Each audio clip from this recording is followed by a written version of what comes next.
E-Rad, how you doing, my friend? You like the mustache? You like the mustache? We're about 10 days into growing the mustache. Sam Elliott mode hits probably at the end of November here, going into December.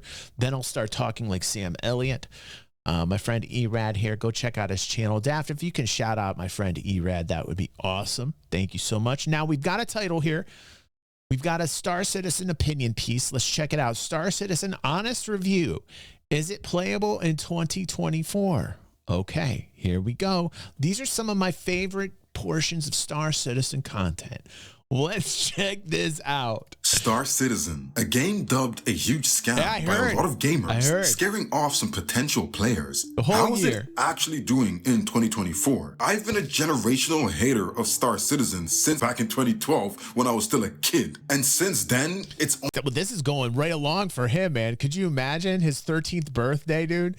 I mean, like, there's a lot of dudes that are like in their 60s going into their 70s who've been waiting for a long time that I just feel really bad for. Like Tech, you know, there's a lot of Techlar here in our community. He's an old timer. I love him. He's does a lot of the recruiting for my organization here. Awesome dude. But like, man, I want to just go back and put him in a time machine to be as young as this dude so that like he can see this shit. Like, I'm like, Techlar, man, hold in there, buddy. If you're watching this, just keep breathing, bro. I'm with you. This kid was born at the right time. Coming in at 13 years old, man. He's going to be in his 20s by the time this shit comes out. This kid couldn't have timed this shit any better.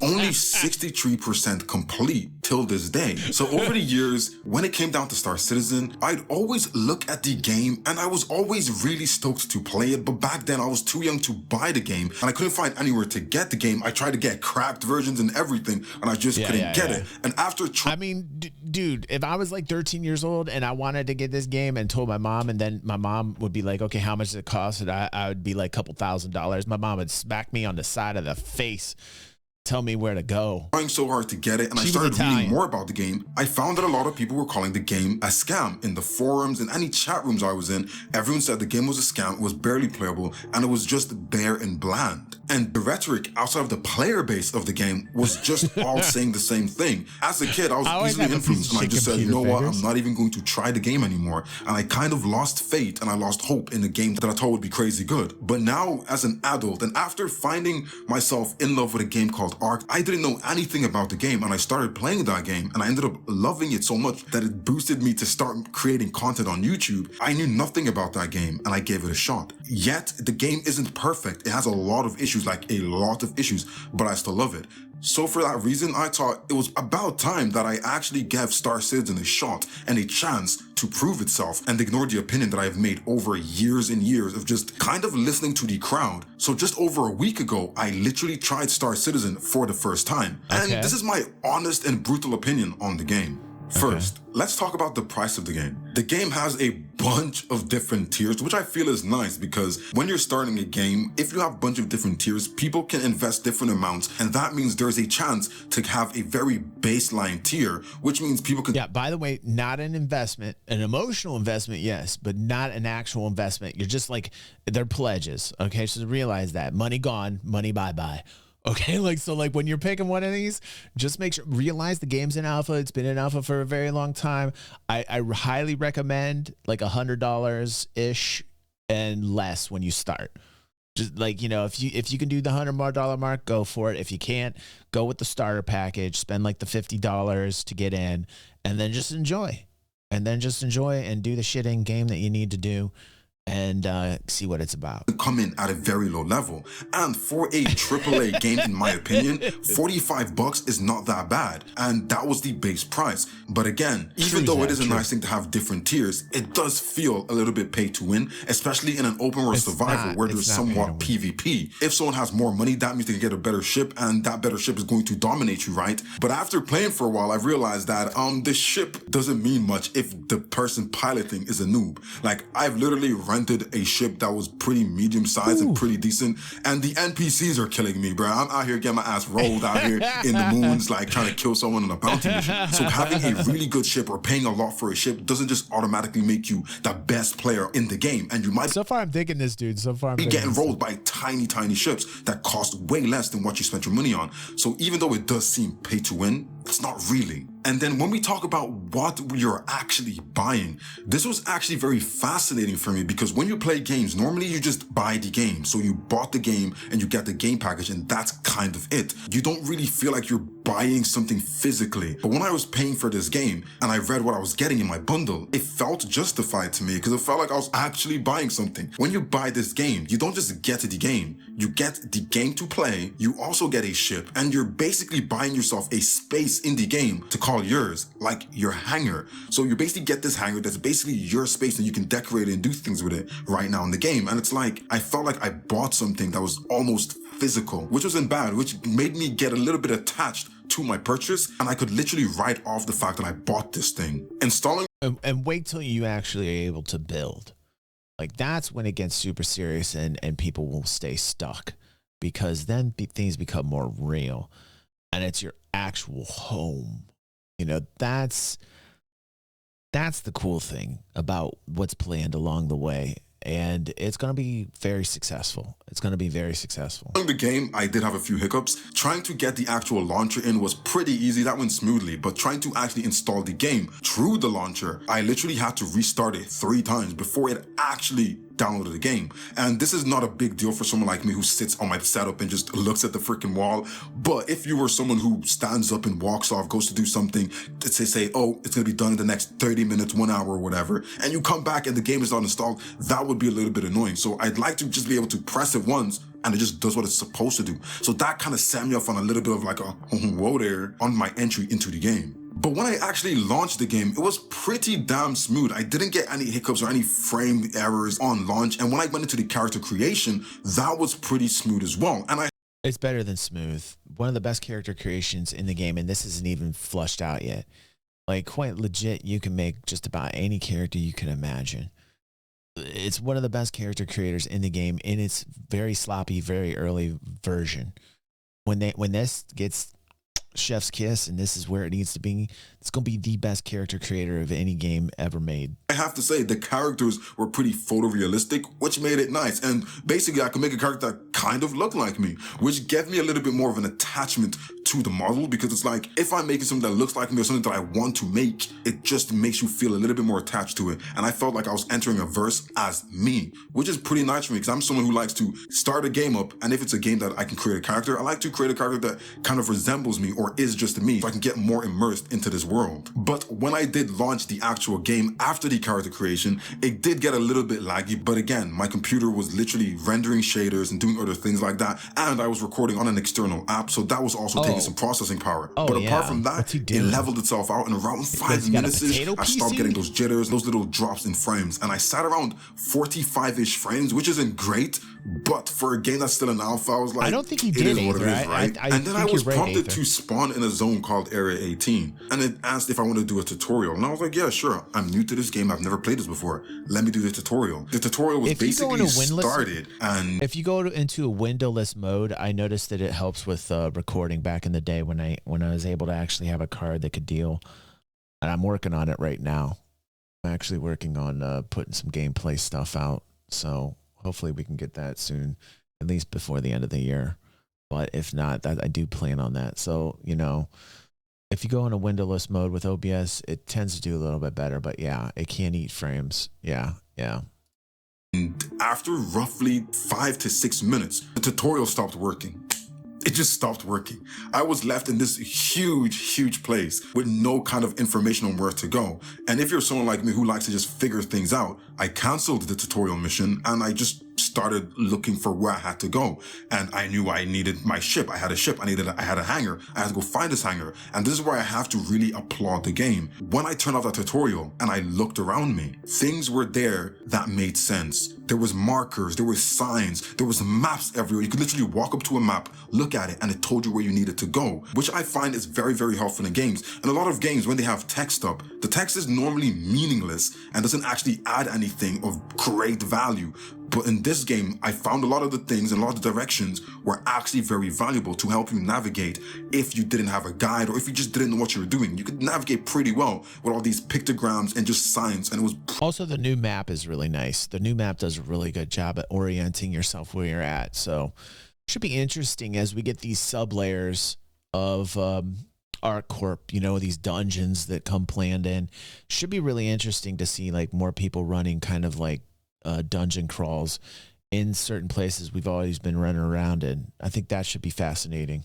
Pretty awesome. And it helped me get more immersed into the game because I've lived in so many different countries and I travel quite a bit. So it's like signs always help me in real life. And if I'm looking at signs in a game and they're helping me, it slowly gets me immersed into this thing. Like it's actually me reading those signs and using those signs to direct myself around this new world. After that tutorial broke, like a lot of us veterans can't stand those signs. Like Aether brings up a really good point. Usually people are like, these signs are rubbish and that Sig had put in. It's good to see it help this guy. I think that's exactly what those signs are for, right, Aether? It's like, it's not meant for us veterans. Like we get annoyed by this shit after a while, but like for real, like when you're just jumping in like this with this guy, it would actually be most beneficial if the guide actually worked 110%. The tutorials would work, you know? I realized that this game was going to be breaking a lot, but I have to say the graphics were really nice. They almost gave me like a soft feeling. It felt really like Detroit Become Human kind of vibes, and it was just really colorful, and I liked what I was seeing, and the models and textures were actually very high quality, like a lot of time was spent into making these things look good, which was really nice, especially just in a main city, and everything just looks really nice. Good game, it was by the beautiful. way. But when I think about the graphics in this game, the one thing I really truly enjoyed was the way the trailers of the game gave me high quality cinematics, and then I turned on the game and the cinematics were 9 out of 10 the same. Yeah. That's a good selling point. The fidelity, as we call it here. The Chris loves that fidelity. The eye candy does bring the people in, and it's just not the trailers that are made by Cloud Imperium, but it's the people too. Like Nate, our friend Nate from EE Studios, or Zark from Zark Media with HubNet. These people are making like crazy cool cinematics, machinima that we love here, man. And damn, if we didn't have a good time last week watching the Huxley group. Oh my God, did Nate knock that out of the park? If you guys were here last week and you saw us conclude the end of Huxley Group, which is just like one of the best continuations ever of Overclocked, you guys missed it. It's on the channel. It is so good. Like hella good, man.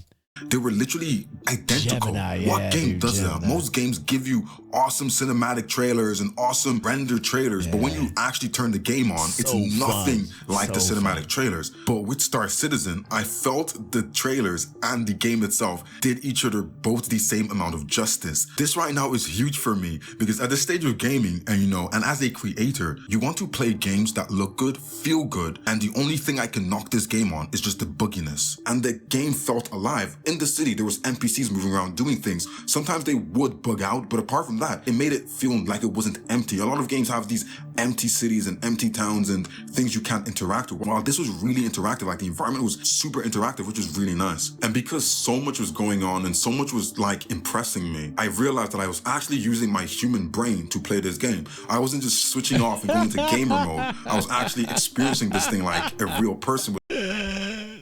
He was using his human brain. I love this dude, man.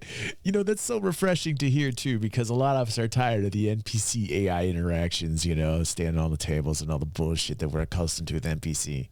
But it is nice to hear a new player coming in and not really focusing on the bugginess that is the alpha of Star Citizen is actually quite refreshing to hear. Would experience it, and it was on my screen. Normally I don't get those kind of experiences when I play games. It's like it's just a game and it's just another one of those. But for this, I felt like I was really happy inside as me experiencing something new that felt like, you know, it could be a possibility in the future, you know? I interacted with the food system, which was really nice. You're eating the food, and one thing I have to say, he should like that. If he came from Ark, then he probably digs the survival mechanics, and it's so very basic here in Star Citizen, but I think we'll see evolutions to it. Is look, I could use the trash cans. The fact that I could drink something or eat something and put the wrapper or the bottle in the trash was brilliant. I love that. All these kind of things just build the immersion. It just keeps building up, which is really nice. And it just kept impressing me. And then when you use like the public transport, yes, the game has public transport that has everything thought of, even the sound system where it's telling you where to go or you just arrived. Oh, hey, what's up, Seraph? Thank you for that. 17 months like a boss. Yeah, I can't wait for IA either. I might actually be able to hop in and play tomorrow, Seraph. Good to see you, bro. It's it's all really immersive. And the city was just so huge. We're going through this whole city, this whole network, and it was just brilliant because it was just very vast. And this was just in the same place. I hadn't even gone around the whole world of this game yet. And when I finally made it to my ship and got into my hangar and tried to figure out how to fly, I have to say, this game has a lot of keys. There's a lot of keybinds, a lot of buttons that do different things. I literally sat there for roughly 30 minutes, literally clicking each key one by one to see what they did in every scenario. I'd get into my ship, press every single button until I figured out what they did. I get out of my ship, press every single button to figure out what it did. So there was a lot of buttons, which it kind of took me a while to get my head around the ones I needed mostly. But once I did get them into my system, I kind of started easing myself into knowing which ones to press when I needed to do something. And I had to do a lot of looking at my keyboard, which was a little bit annoying, but this game has so many things. Like in your ship, you have like 4 screens sometimes. It's like you need to have all these buttons. It's there for a reason. Data overload, man. I love it. All the MFDs up in his face, man. He's getting data overload. I love this shit. I love it. It's not your typical game, man. You gotta take a moment and wrap your head around all the data. Then when we talk about the fact that a lot of you guys have been saying in my comments that you're a long-time player and the game is extremely hard to learn. If you come into this game with the generic gamer mindset, yeah, it's extremely difficult to grasp. I found that once the game's intricacy worked its way into my brain, I had to switch on, immediately knowing that I had to actually read text that was being shown to me. Most times I skip stuff like reading text or reading mission objectives. If you're a generic game player, you don't do that, you press A and skip. But I found in Star Citizen, the same types of mission have different instances, so you have to make sure you choose the right one. That line, and dude. The signs are in English and they're real human words, so you have to pay attention. If you see a sign, it's probably going to help you out when you're trying to navigate. The only actual problem I had with the learning curve is how much things change or break during this building process the game is in. You can... Oh, you don't even know, dude. You're going to get a lot more upset as time goes on, man. Like, I'm so happy, though, that he's reacted like this. You can see, it's refreshing, right? It's refreshing. I like to see this from somebody, especially I kind of felt like he was going to react this way when he played Ark, you know, like this is a dude who wants detail, who actually, I always feel like gamers like us watching and gamers like this dude are a rare breed, you know, like we like challenge, we want difficulty. And I feel like that seems to be diminishing over the years. Do you guys feel that way too? Put a 1 if you're watching on YouTube through all these shadow bans and somehow you found this video. Let me know. Put a 1 in there. And also, if you feel that way, that like it seems like people are as time moves forward, it seems like people are like getting away from the difficulty. Like, oh, I don't want to take all this time. I just want something easy. You know, I personally love complicated games. I can't play a game if it's mind-numbingly just, you know, doing button smash. I hate button smashers.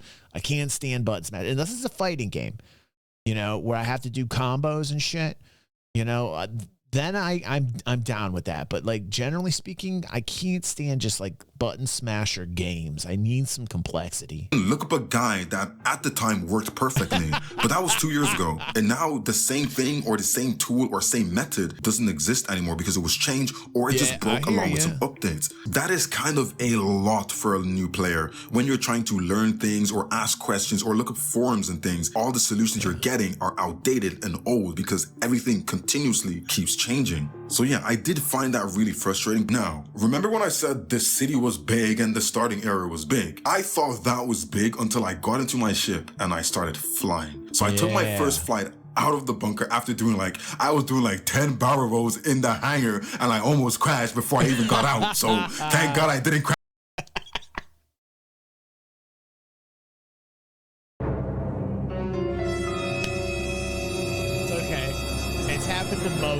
It's happened to most of us. Never happened to me.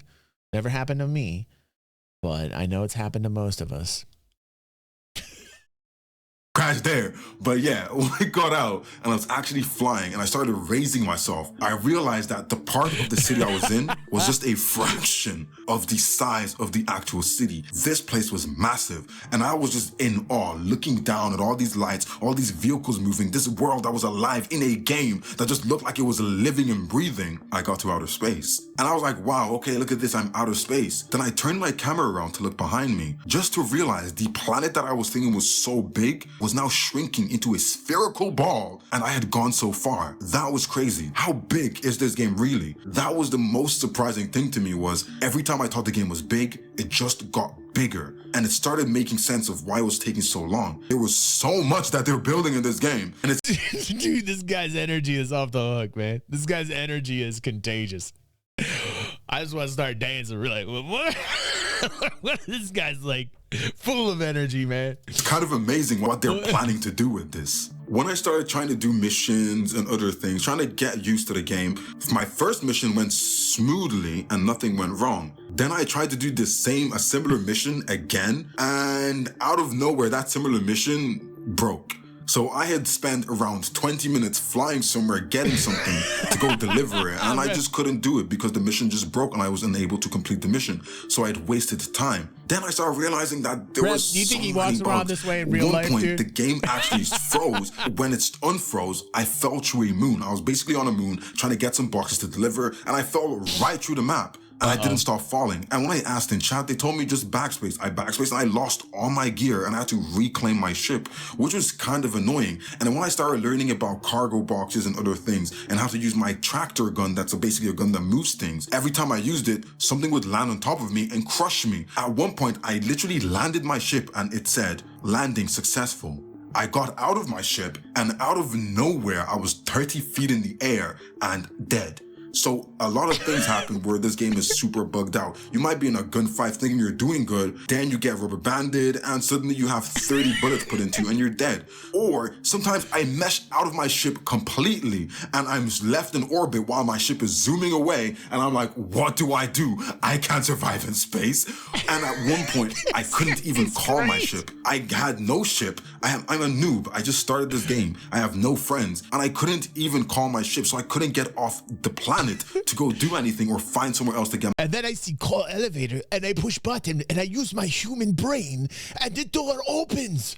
Yes, sir. You're gonna hit me. I love this dude, man. Dude, I love this dude. My ship. And even to the point where the ship I got when I bought my package, it apparently had cargo space, but the cargo space didn't work. So I was left having to go do things and carry things in unorthodox ways just to make it happen and to make things work, like delivery missions and things, or even trying to get gear and get bodies. I have to put them inside my ship where they're not supposed to go, because if I didn't do that, I didn't have the actual storage that I was promised on purchase of my ship. All of these things can be so annoying. You could honestly just not want to play anymore. Like, I'm honest with you. All right, like, sometimes I was like, Steph, just turn this thing off before you get angry. But I stuck it out. So there's a lot of things that get you killed. So you have to be very careful with this game. And this is a game that I feel is a long haul game where you have to actually sink hours to accomplish things. So when you're sinking that many hours into a game and there's that many bugs, that's not great, especially for a 13-year-old game. It's not great and it's very annoying. But I'm someone who looks past things like that and continues playing because I'm actually enjoying the experience. So plus it helps that he was 13 when he figured out what this game was. And now, now he's in his like mid-20s and he's playing in the prime of his life, and this game actually might be released before he turns 30. I mean, this guy's this kid is the luckiest kid in the world. If you want to play this game, just have that at the back of your mind so it doesn't just dishearten you as soon as you start. And I know after hearing all of that, you're thinking in your head, I agree. There we go. We got him scammed. That's a scam. It's a scam, see? But here's where I have to say it kind of isn't. For some strange reason, I still enjoyed the game. And till this day, I'm still playing. I've sunk roughly around 60 hours so far, and I'm enjoying it. And that's kind of why I'm doing this review, because even though this is the buggiest game I've played, and trust me, I've played Ark, I've played Rust, and this is by far the buggiest game I have ever played. And after the game being in production for 13 years, being this buggy is terrible. It is insane, but it's addictive. It's very very addictive. I don't know what it is. Maybe it's just the immersion. The immersion goes so far, and I feel like we've lost touch with immersion in these new age games we're seeing these days. I agree. In the last like 7-8 years, I haven't gone to a game like this where I'm so immersed, I forget about my surroundings, where I'm so immersed. And as a gamer who's played so many games, I find myself tilting with my shit. I find myself trying to do barrel rolls in real life, even though I'm using mouse and keyboard. These things don't happen to me as a seasoned game player. I can disconnect my mind from the screen and say, that's the screen, that is me. I don't need to move. You know, it's like, yeah, I hope this kid doesn't do drugs or any alcohol, man. I would be a scary thing, dude. Rev says, and when he drinks alcohol, it begins to feel funny, and sometimes he gets dizzy with his human brain. Dude, no thank you. Like, that is too much. Like, this is like, I feel like this is just unadulterated straight edge motherfucker here with like pure energy, dude. This guy is just coming out like pure light. Literally, this is like, I'm glad I got the shades on right now. I would literally be blinded by this guy's energy that he's emitting through the screen right now. When you see your little brother for the first time playing a racing game where they're moving with the controller to drift the car or whatever, I felt like that again. I haven't felt like that in so many years. So getting that feeling again was crazy, and it just felt nice. It brought back joy and memories, you know? And the only game I felt like this about, where I was so invested, was Ark. And Ark is the game I play all the time. It's the game I make content about. I had the same vibe with EVE Online, you know, like I was totally into EVE Online, the way that this guy's into Ark, and like coming in here, there's like aspects of this that gives me the same vibes, you know, when I get into a game or SWG, you know, it gives me those vibes, you know, like those games that are classic games that give you the feels. This is what Star Citizen does, and this is what this kid is explaining, man. All ages, man, all ages. Everybody's got their jam. Everybody's got their go-to on that game that gives them the feels, man. When you feel the feels, you know it. You know it because you see it and you're feeling it, and it's right there. It's fucking visceral, and this is exactly what this kid is talking about. He's having these really honest, open, like, vibes. He's just sharing with you, and it is so refreshing to see somebody coming into this just sharing exactly what it is that they feel. Not just like all the bullshit, you know, slide A and slide B and slide C and X plus Y equals Z with a square root of all this bullshit. Like, this guy's just coming in, first timer, telling you how he feels about it, and it connects. It connects. He's doing a hell of a job. I like this kid. I've made hours and hours and hundreds of videos on that game. And this game already in less than 2 weeks is already starting to feel like that for me. If you're watching this on my main channel, make sure to go check out my actual Star Citizen channel that I'm starting, because I actually want to document my journey in this game and kind of... What is this kid's channel here? Hold on a second. This is Steph Lyon. I'm gonna give you guys this guy's link. Go over there. I'm gonna subscribe to this dude with my human brain. I'm subscribing right now. Go over there and subscribe to this kid. Look at it and keep updated with it all the way until it releases. Maybe when I'm 30, who knows? So what I'm essentially saying is the game is truly one of a kind. It is a mess with bugs, but it's so one of a kind. And from what I'm gathering is this engine you're using, they built it themselves. So it really is unique. You can't call this game a clone of any other game because the engine it's built on and running on, and how intricate the things are and how many things and small details are in it are so intricate, you can tell that this is a unique game. And funnily enough, I don't think any game on the market right now can even compare to the scope of what these people are trying to do here. And when you think about it, like, it's so huge and you're adding more. How can you add more to such a vast space, such a vast universe you've created? And they are adding more. So when you think about the fact that this game is being crowdfunded, hasn't even made as much money as some of these other AAA titles out there that are kind of dying off. It's like, if they had more money, how better could this game get? If they had more money and more support, it's actually crazy. Is it worth $45 to start if you just want to test it out? Yes, I've had over 60 hours. I literally pay more money for games where I complete them in 10, 15 hours. So the fact that I'm having so much more money and I'm literally at the tip of the iceberg, guys, I'm literally still doing recovery op missions. That's how far in I am. I'm still doing the bare minimum stuff. And I've had so much fun and I've already sunk 60 hours. So is that worth $45? Most definitely. Absolutely. It's actually a small price to play for the fun I've had so far. And to couple that up with the actual game itself, the community is super nice. nice. I've released literally one video and I've actually posted that video on 2 different channels and it's getting such good reception and everyone is so helpful, from the actual chat in-game in the world to anyone else outside of this game. It's kind of like a community that doesn't seem as toxic as some of the other ones in there. And I feel like it's because this game is crowdfunded and a lot of people are coming here for the community and to see something happen in the future. They didn't just come to a finished game. It's the thing where people are growing with the game,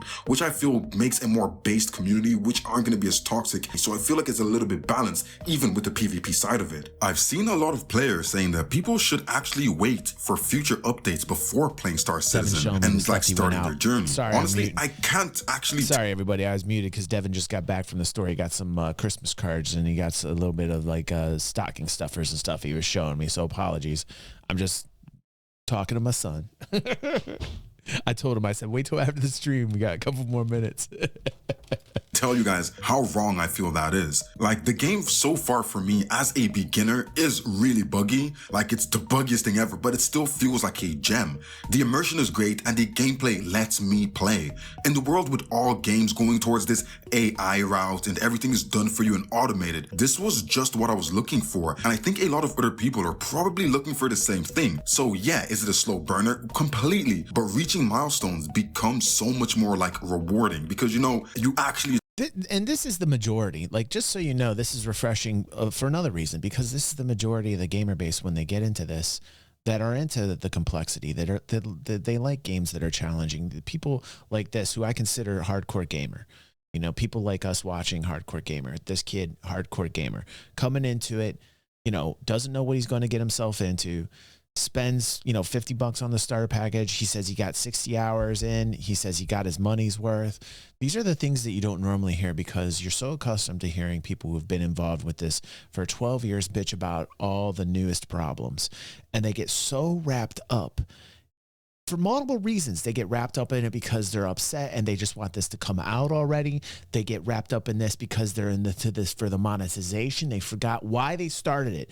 This kid shows us the very spark, the origin point where we all felt this at one point, got into this. And for the veterans who remember, who keep it alive in their heart, that are the dreamers, the ones that understand that the business model is a successful business model, that understand that there's real people working on this, right? This is very refreshing because this is the majority, everybody. We are the majority.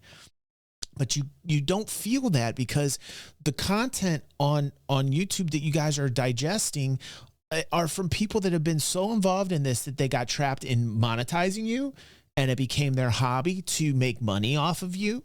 And they're not even fans anymore, and they're like they forgot this spark. They forgot the very reason why they joined, because they got wrapped up in the YouTube game. They got wrapped up in taking your money. You know, they stopped being fans of the game and they become fans of their own wallet, and they're monetizing you. And then you start to think, well, this must be the way that everybody feels. Like, oh, everybody must be mad all the time. Right? You get trapped in this mentality like that is the majority, and they are not the majority. That is not the majority. They're just the loudest. The majority are the people like us, the cool hardcore gamers that come to this. And we don't have to fucking bitch about everything every second of the day because we're fucking rational adults. We're hardcore gamers. We get where we're at. Can I get an amen, for God's sake? Yes, sir. Can I get an amen? Yes. You know, like, the craziest part about this whole journey for me is watching people that I got into the game with of Star Citizen, the actual game, the game that I am a fan of, and watch them stop being fans. That's the saddest thing in the world, seeing the people that you used to game with or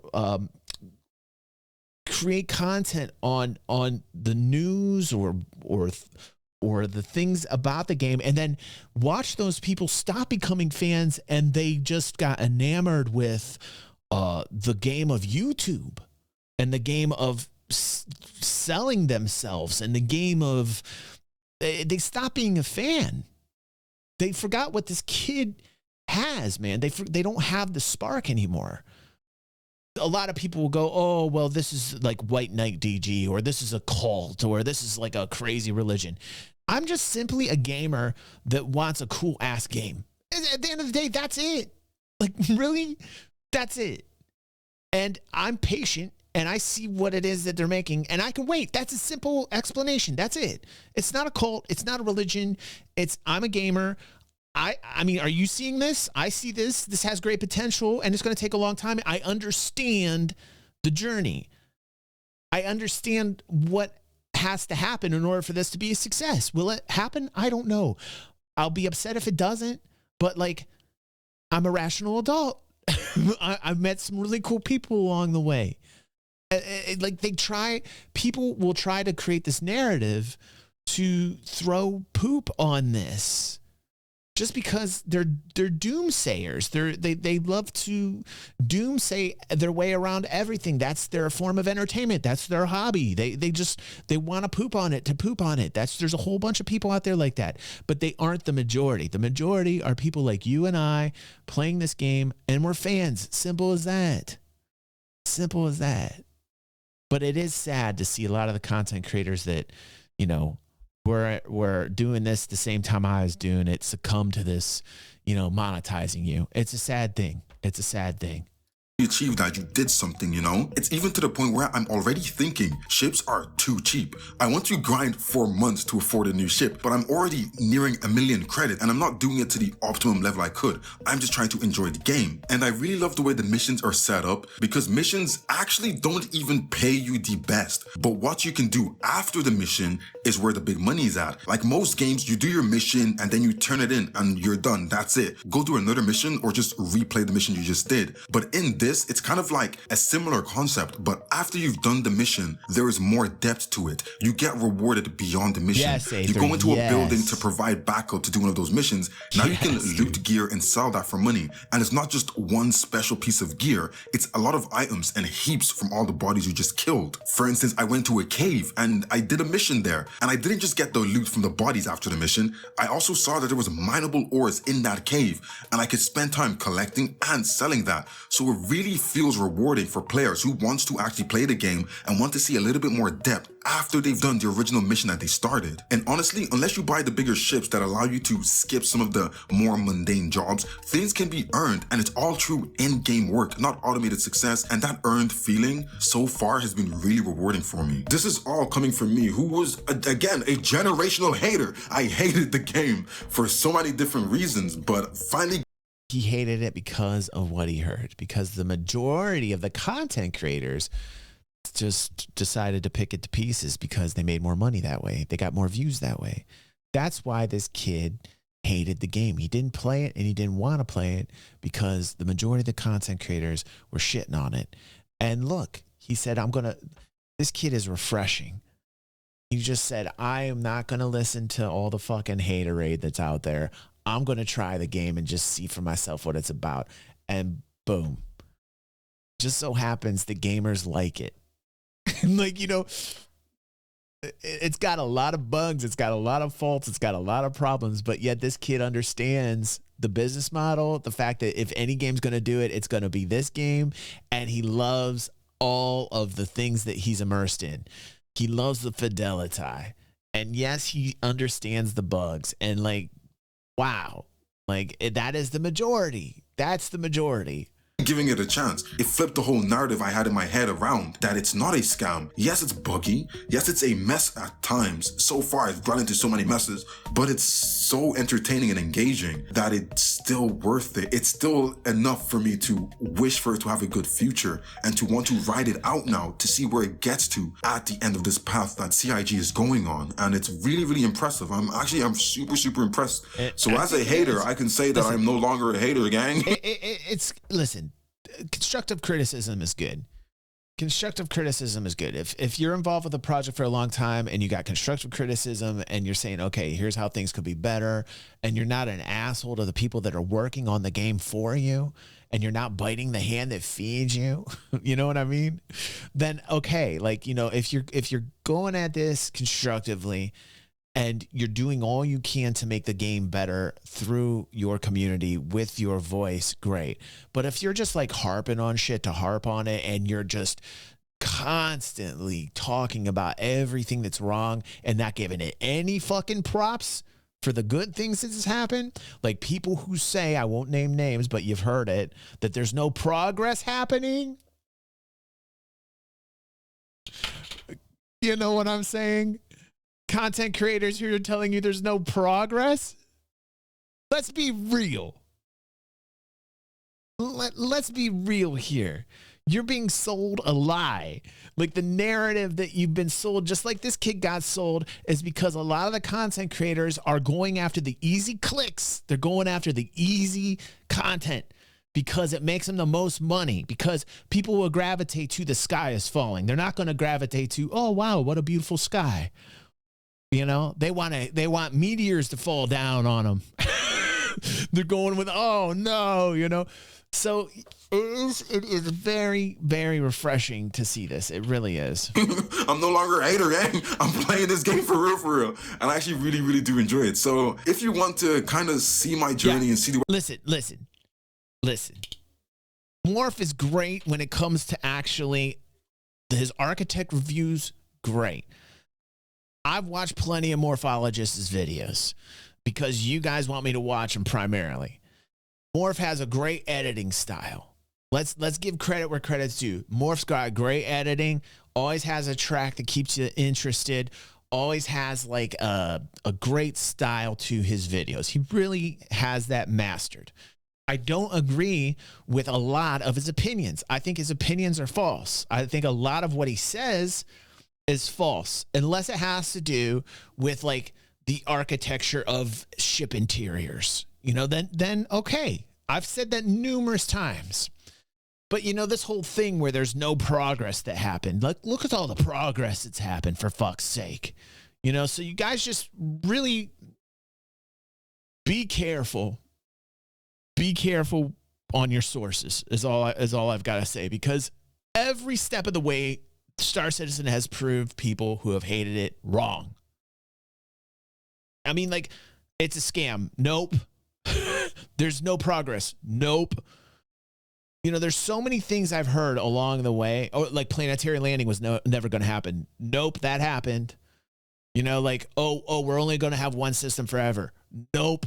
There's a second system. You know, here's the thing that I've continually seen as a veteran, as somebody who's reported on this since 2015. Those haters, they want your money. They don't have a clue. They've been proved wrong numerous times. At some point, they got to say, okay, like, all right. And they have cycles. They have cycles. They forget the macro. They're looking at the micro. You know, like, it's like for traders. Traders, they're looking at the technical charts, right? Technical analysts, they're looking at time frames, right? A lot of these content creators are looking at the 1 minute time frames on a trading chart. The 1 minute, the 5 minute, the hour, the 4 hour. You know, they're looking at the very condensed micro trading charts. They're looking at it. I'm looking at the monthlies. I'm looking at the monthlies and the yearlies.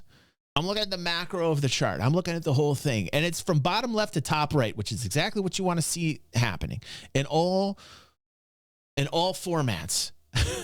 Whether it's the business model, whether it's the development, it looks good. In the macro, it looks good.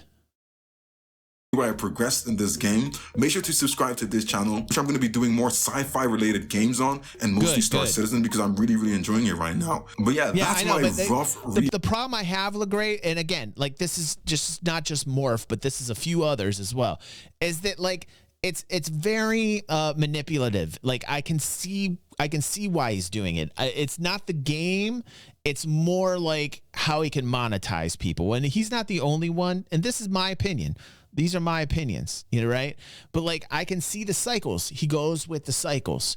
The cycle right before Maximum Pain, right before Citizen Con, where the opinion is the worst. I've seen it so many years. I've seen it for 10 years, and all of them kind of follow this cycle where, like, everything gets shitty towards like September, and then boom, Citizen Con comes out. The brakes start to kind of put on, and then IAE comes out, and then the hype cycle begins, and they shift their opinion towards like the hype and the and like I'm saying, time frames. You get what I'm saying, LaGreat? Like, they're looking at like they're looking at the right now. They're looking at the 1 minute chart, the 5 minute chart, the 15, the 30 minute chart, the 1 hour chart, the 4 hour chart. They're looking at the very small time frames. When I'm looking at this, I'm looking at this in the macro. I'm looking at this on the 3 month chart, on the 6 month chart, on the year chart, on the 5 year chart. You know what I mean? Like, I see where this is going in the macro. So when I'm coming from this at this, and this is why I get this label that I'm like some white knight, which is complete utter bullshit. I've had my moments. I've had my constructive criticisms. I've had my problems with the title. I've had it for sure. But like, I got it all within the picture of the macro, and the macro looks really good. The macro looks really good. It's just refreshing to see this, because to me, this is the majority. This kid is the majority. These are hardcore gamers. And, you know, the problem is exactly as he states. And I don't know if he even knows it's the problem, but he got sold the lie. He got sold the lie that this was a bad scam game, and he didn't want to play it for years because the majority of content creators are caught in a hype cycle. A hype cycle that turns to a troll cycle, back to a hype cycle, and then to a troll cycle. And what these content creators find is they get paid more. They get paid more when they focus on the negative. They get more clicks when they're fucking hitting it with poo, because it's an easy target to do, and it's paid them thus far. Why would they quit? They're just going to keep on rinse, wash, repeating the same fucking method because that's how they're getting paid. And that's what I'm really upset about. That's what I would tell people, to be careful when you're going. Like, when I go to Morphologist, if he's talking about a ship or a ship interior, okay, I'm all about it. I'm like, great, I'm going to listen. He knows what he's talking about, right? There's a couple content creators I can go to where I'm like, okay, Board Gamer for just the news, or Super Mac Brothers for just the news. If I want to know about ships, I go to Info Runners, right? If I want cool opinion pieces, I go to ERAD, the Eradicator, ERAD Prime, right? There's a couple people that I have like that are constants that I will go to on my own time, where I'm like, okay, this is the type. So like I realize, like, I cultivate a group of people that I realize what their specialty is. I'm an enhancer. All I do is enhance. If you want to have a good time, and feel free to say whatever the fuck it is that you want, then you're on the right channel. I'm what they call an enhancer. If you want to have fun and you want to laugh, hi, welcome to DG360. If you want to be real,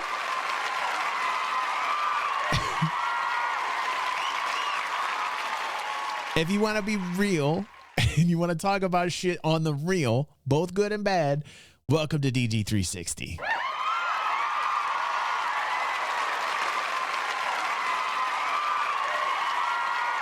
Yeah.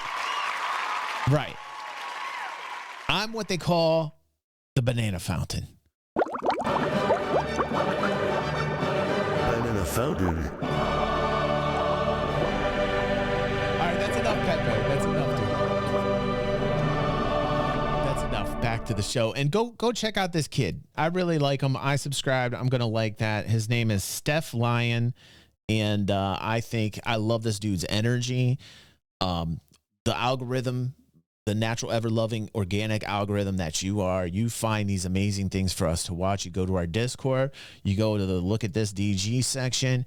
Join our Discord and look at all the cool things that we get to watch, both Star Citizen and on the morning show. We have a variety show, all different types of content here, all together, all having a good time. That's what we're about on this channel, and I freaking love every single one of you.